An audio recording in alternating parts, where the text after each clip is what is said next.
What is up, guys? Welcome back to the Comic Cave. We've got Joon the Goon in the house. June, What's up, welcome fellas? to the What's cave. up? Thank Thank you you. so much for having me on board. What's up, y'all? Oh, we're good, man. Dude, We're just happy to have you here and talking comics. Congratulations on the Sewer Boys launching. woo! Those pages were beautiful, and everybody contributing to it was fantastic. We loved it. Thanks. What's next? I'm glad you guys enjoyed it. All of us really had a good time doing it too. It's crazy all the things that we're starting to put together, and we had no plan whatsoever, or how it was going to work, but it just started working. It's just avalanched, and we're now producing a whole bunch of different things. So that's really cool.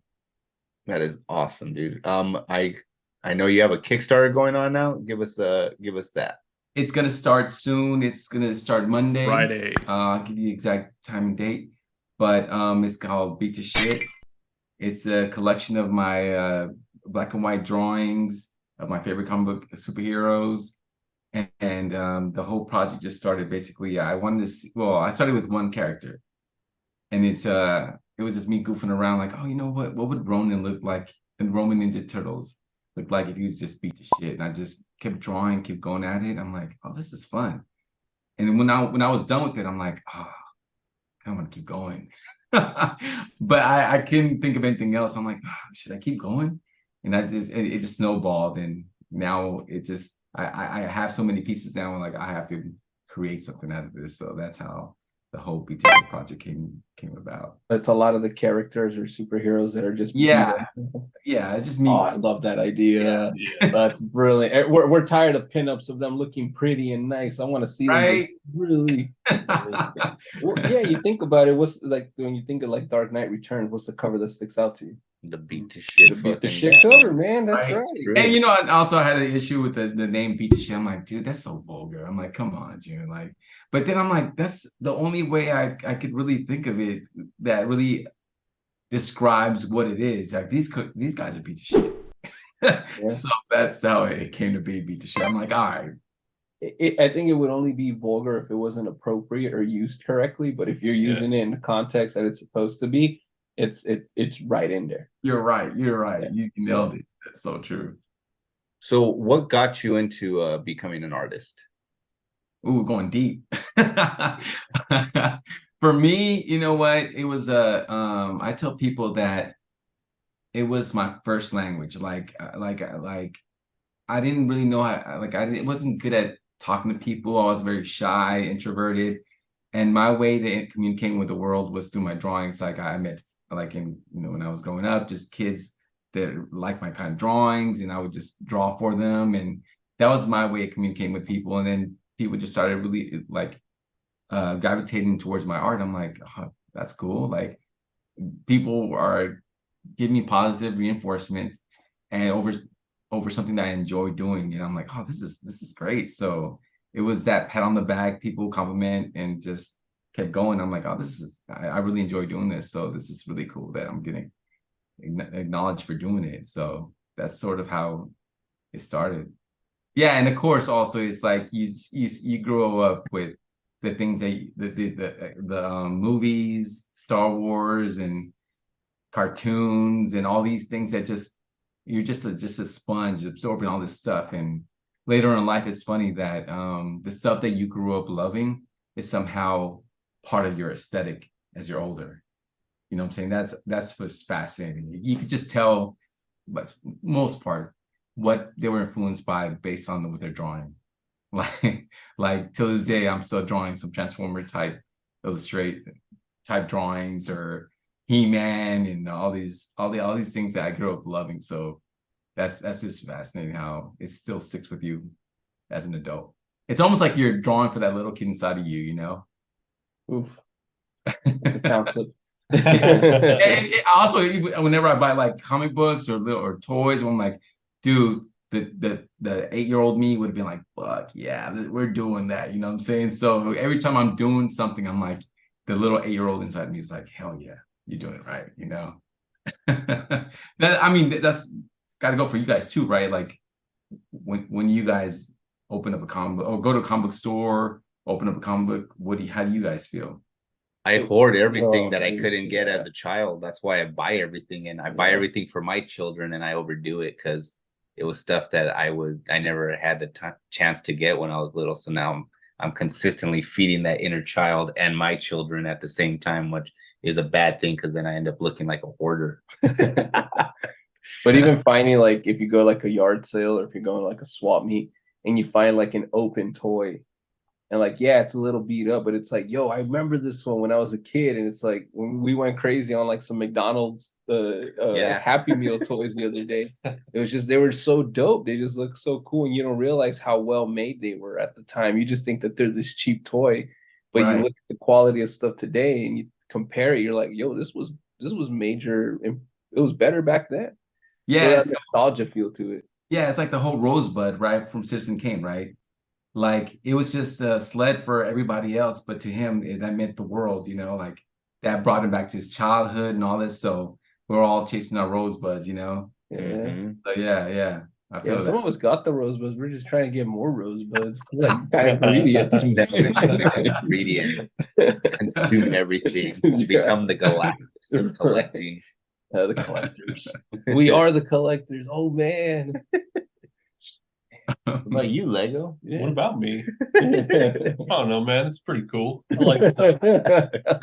What's some books you're reading right now? You know what? I'm actually glad that you guys mentioned the Many Deaths of Layla Starr. I fucking love that book, man. And the art was just amazing. And like people think traditionally comic books is superheroes and stuff like that, which is great. I love that too. But I love when, they get into these different worlds where it's like, is this really a comic book? Is this what is this? You know what I'm saying? And Layla Starr was that for me. And you guys just talked about the new book that they're making, Flavors, right? Yeah. Rare flavors, yeah. I have two. I have both comic books I haven't read, but that's just the thing I do. I just buy comic books and I I put it in the shelf and I'll eventually read it. But I'm excited about that. Are you guys enjoying that book? Oh yeah, Big time. Yeah. big Okay. time, big time. What's really cool is he actually incorporates recipes like traditional Indian food recipes into the story and teaches you how to make them step by step while he's telling the story. And Okay. it's so well done that I'm like, dude, this guy, you could tell he's loving what he's doing here. Yeah. Yeah. But yeah, dude, he's a really talented writer. Ram V and Felipe Andrade as an artist is incredible. So They're a great team. I think the competitor's there for a book of the year again. So Oh, really? Oh, yeah, wow. yeah. Nice, man. So, But yeah, that's what I'm reading right now. Actually, I picked up the new Hellboy. What is it? Hold on, I have it here with me. the one where he's a giant robot or he's fighting. Oh, I love it. They're going the whole kaiju realm. It's basic. It's not a complex story. It's just simple. You know what I'm saying? And I actually enjoy that it's that simple. It's just a kaiju story. And for some reason, a Hellboy is the brain of this metal giant. Like it makes no goddamn sense, but in it's just so perfect. You don't have to be so deep all the time. But I like both. Yeah, and I'm always curious. I'm always curious to see if like those guys that did that book happen to see the company. What is it? Real Steel or Steel Reel? Real Real Steel. Steel. Real Steel. They're a Safubi company, and they did like metal Hellboys. That's like their whole thing. I've been trying to get one for like 2 years and I can't because it's always a lottery. Oh, really? Yeah, but I was curious. I'm like, I wonder if they saw that and they said, "Hey, there's a story there. We got to write it." I don't know. A lot And then of we things can are sue driven them. by toys, man. A lot of things are driven by toys, So Yeah, it is. all our favorite cartoons probably were driven by toys. The Transformers, the whole reason they killed Optimus Prime was to sell more toys, Yeah. Oh, spoiler! Toys, If you more haven't seen toys. the 1984 Transformers. Yeah. Optimus Power Rangers too. Optimus Have you read Daniel Warren Johnson's Transformers? Yeah, I'm reading it right now. Is there a second one yet? Yeah, I the know. second The issue second one came just out came out. last week, I Okay. believe. It's in my was it last box. week? Yeah. But like I was actually listening to his YouTube channel and he talks about how difficult it is to draw Transformers. I'm like, yeah, because they're just these, tubes and just how do you make it dynamic? But he's found a way. He's one of the greatest, man. Yeah, he is. He really is. and he's so Yeah, fucking. when I heard he was going to be doing Transformers, his style is so organic and just like Yeah, there's a lot of movement and a lot of like shifting like the perspective. So I was like, I don't know how he's going to be able to pull it off on something so boxy, but man, he makes it work. yeah, and even sometimes it is a little bit boxy, but it's done so well. It's okay. You know what I'm saying?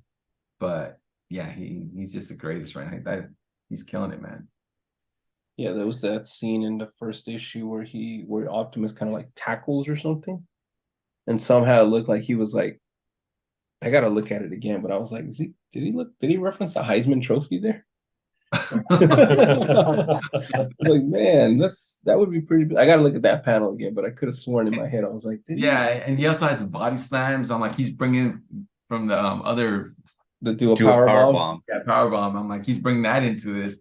I'm like, I've never seen Transformer do that, but like, all right, okay, I'm with it, 100%. Yeah, he's the kind of writer and artist and creator that can make you fall in love with characters like in a single issue. He just paces in, he gives you enough information to really care about him, and you're just like, man. Because like if I pick up a Daniel Warren Johnson, like what is it, Murder Falcon, do a power bomb, and even the Beta Ray Bill and the Wonder Woman Dead Earth, I know I'm gonna get emotional at one point. He is a fucking Pixar of comic books. Like Yeah. every time everything he does is gonna make you cry somehow or shed a tear or whatever, dude. It always gets me too, man. That Beta Ray Bill got me. I was like, woo, Yeah. that was great, man. What's But your earliest memory with comics? Like, what do you remember? What's one of the first things that you picked up or that really made you start? I think it would be like going to like a AM PM or like your store, like after school. There'd be all these racks, and then we'd go like there just play Street Fighter, and I'm like, I would always look at the comics. I'm like, man, this is kind of dope, and it was just continually looking at those. I'm like, oh, I want to draw like this, and yeah, so it was just kind of being around it all the time, you know.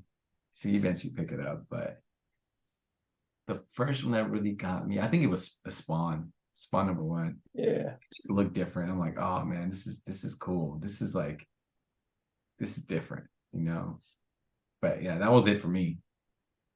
When you picked up Spawn, do you remember when you picked it up, or was it maybe like with a toy? Like that's how I got my first Spawn issue was with like a Same. Oh, the Violator, toy, yeah. and I Oh, was like, really? yeah, it was so cool because it was like it looked crazy, it looked totally different, and I had like a badass figure to play with now too, so got me hooked. Damn, yeah. I'm older than you, so He's like, I got it from the rack. nah, but yeah, it was, I remember just picking it up and I'm like, damn, this is great. I had to get this, but the story wasn't all that inspiring at all, but that's what's just visually that's what started for me. I'm like, okay, this is cool. Like story wise, once you started getting to like reading some Frank Miller's, I'm like, oh shit, okay, this is different, man. But yeah. And is there an artist that you like? Anytime you see some work from them, you're like, I gotta pick something up, or I gotta pick that up, or Mignola, dude. It's always Mignola, man. Even though like I don't feel like my art really looks like his stuff. Like just seeing his work is just it's always puts me in awe, man. Like damn, like how do you simplify something so complex into like just a graphic shape? And the genius behind that is just mind blowing. But yeah, and then you start going down the line, like, okay, you know, he's almost a disciple of Kirby, you know what I'm saying? You could kind of see the steps, and there's so a whole bunch of different artists in there, but you could just see the evolution. He's taking from this guy, he's taking from this guy, and yeah. So I'm pretty sure everyone on this says Kirby and Mignola. no, No, not really. I I don't don't, think anybody is I don't so think, Kirby or Mignola. no, yeah, I haven't heard of Magnolia from a lot of people. So yeah. It's surprisingly, I think when you start really expanding, talking to more people that are in comics, you'll find that it's not just like the typical guys. It's always like, oh, that guy. Like for me, it's Peter Cooper. Like he's like somebody that a lot of people don't know, but me and the guys, we make an effort to talk to him every year at San Diego Comic-Con. But every time I see something Peter Cooper, I'm like, I gotta pick it up. Because it's just, I know it's gonna be a good story, I know it's gonna be great art, and I know it's just gonna be downright beautiful. Nice. And half the time, and almost all the time, it's gonna be something it's rare, it's hard to find, and we bring it to him to sign. He's just like, "Oh, where'd you find this?" Like almost all, because not a lot of people really picked up his stuff, but he gets his praises from a lot of big guys. So Alan Moore is even giving him praise. So we're like, yeah, in one of the books, I was like, oh snap, he actually sent him something to put in there. So It's not hard to see why, man. It's great. It's great comics. yeah. And he's like a fine illustrator as well. Like does a lot of like New Yorkers and stuff. He did that Subway project with all the bugs and stuff. That was really cool. Who's you? Someone that you're always like, he hoards everything. I hoard everything. I there's too many names. I think for you it's Wrightson. I do pick up any Wrightson I see, I'll definitely pick up. And anything with Drew Lay or Mobius, I'll absolutely pick that up. For sure. Fucking love it. Stare at that for hours. Totally, man. Yeah. But you start finding there's like so many creators out there that some of them aren't known, some of them are. Sam Keith is another one. Anytime I find Sam Keith stuff, that's hard to find. I try to get that. Yeah, totally, man. Sam Keith, epic, man. And did you ever sorry, just jumping back, but I'm just curious, like, did you ever get any kind of like formal training, or did you ever go to school for it, or has it always just been like? Yeah, I went to art center, but I was always drawing as a kid. But there was a point where I was like, all right, well, like, where do I want to go? What direction do I want to go in? And then I was like, damn, I think I need to be around the big dogs. I want to see how I do against them, or just around them. I'm like, all right, I'm going this direction. So I took the art center route, and it was great. Like just being around so many like artists that are just as driven as you are is just like, oh shit, it makes you want to step your game up too.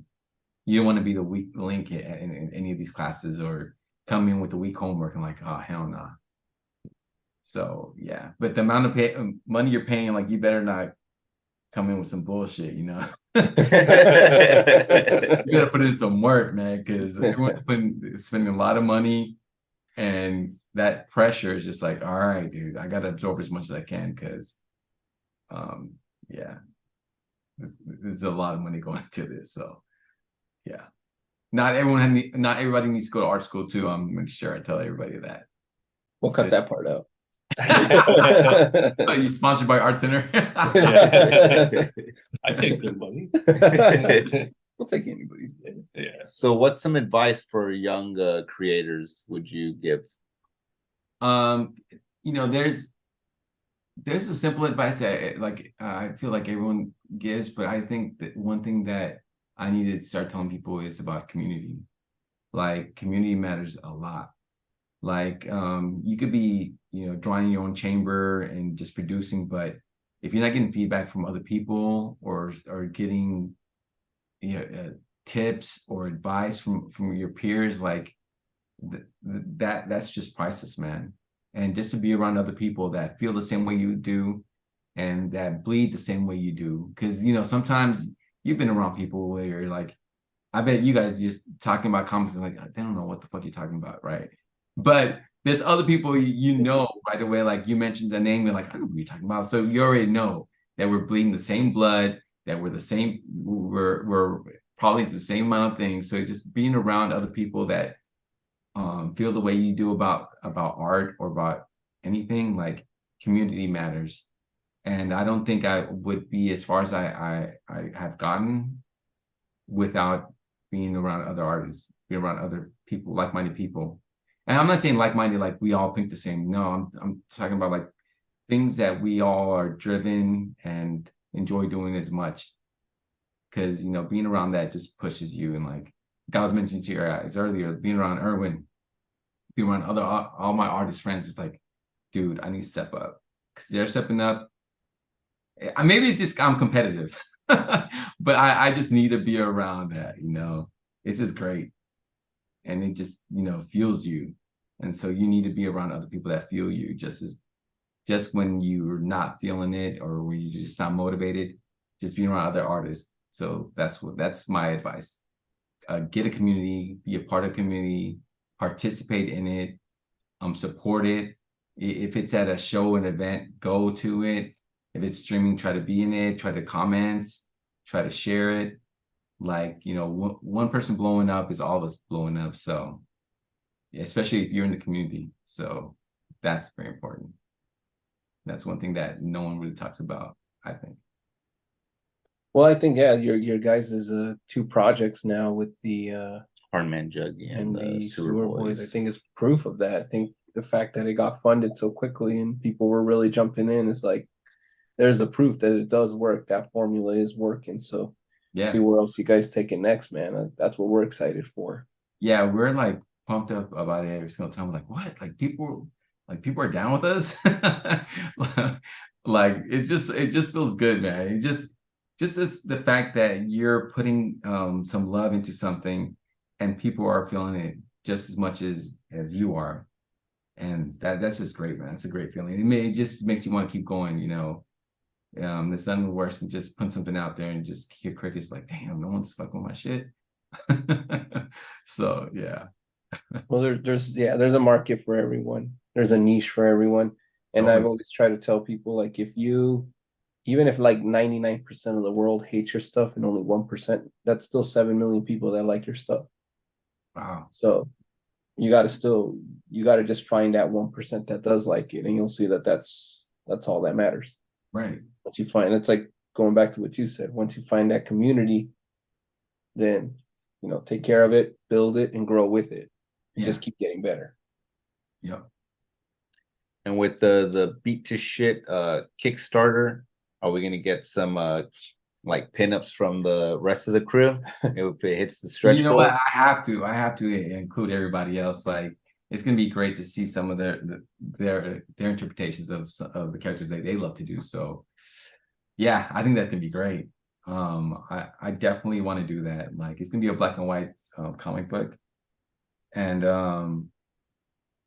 yeah, I'm ready. Like, I'm just gonna start my Kickstarter soon. So, I haven't really wrapped around what and exactly what I want to offer, but I think like I have to offer that. I have to get the homies involved because that's what Ink and Drink does. Sweet. We can't wait. We'll make sure we put the links below for that Kickstarter, June. Yeah, sure.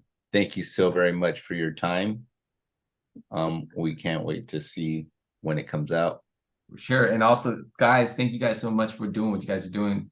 Actually, you guys are like creating this environment where like other artists are actually hearing what you guys are saying, or you guys are interviewing, and it actually helps out other artists. So you guys are really doing something really cool out here, man. I mean, you guys are on the surface, it seems like you guys are just talking about comics, but nah, it's like you guys are talking about, pushing yourself and just doing the things you love and doing.